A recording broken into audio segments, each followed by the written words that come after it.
ایک قوم کا ذکر ہے جس کی تباہی آج تک انسانیت کے لیے ایک راج بنی ہوئی ہے۔ یاجوج اور ماجوج وہ قوم ہیں جن کی دہشت سے زمین کانپ اٹھتی تھی، جنہیں دنیا گوگ اور ماگوگ کے نام سے بھی جانتی ہے۔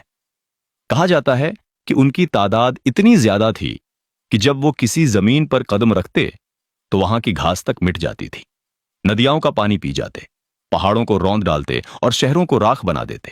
نہ رحم، نہ شفقت، نہ انسانیت، بس ایک ہی مقصد، تباہی اور بربادی۔ ایک وقت ایسا آیا جب لوگوں نے اللہ سے رو رو کر دعا کی، اے ہمارے رب، ہمیں ان سے نجات دلا، ان درندوں سے ہمیں بچا لے۔ تب اللہ نے اپنی رحمت سے ایک نیک اور طاقتور بادشاہ کو اٹھایا جس کا نام تھا ذوالقرنین۔ ذوالقرنین وہ شخص تھے جنہیں اللہ نے علم، طاقت اور رحمت تینوں سے نوازا تھا۔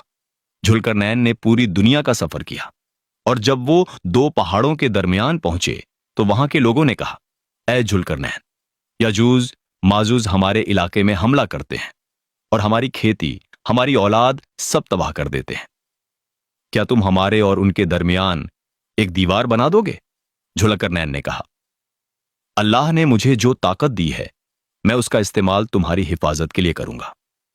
انہوں نے پہاڑوں کے درمیان ایسی مضبوط، بھاری اور عظیم دیوار بنائی، اتنی مضبوط کہ یاجوج ماجوج نہ اسے توڑ پائے نہ اس پر چڑھ پائے، اور پھر صدیاں بیت گئیں۔ وہ دیوار آج بھی کہیں موجود ہے، مگر کوئی نہیں جانتا کہاں ہے۔ کچھ کہتے ہیں کہ وہ کوکج کے پہاڑوں کے درمیان ہے، کچھ کہتے ہیں ترکستان کے پاس ہے، اور کچھ اسے زمین کی گہرائی میں چھپا ہوا مانتے ہیں۔ مگر اتنا طے ہے کہ وہ دن آئے گا جب یہ دیوار ٹوٹ جائے گی، اور جب ٹوٹے گی تو لوگ ڈر سے بھاگیں گے، ہر طرف تباہی اور خون ہوگا۔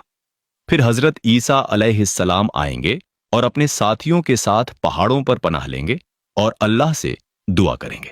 تب اللہ ایک کیڑا بھیجے گا جو یاجوج ماجوج کی گردنوں میں گھس جائے گا، اور وہ سب ایک ہی رات میں مر جائیں گے۔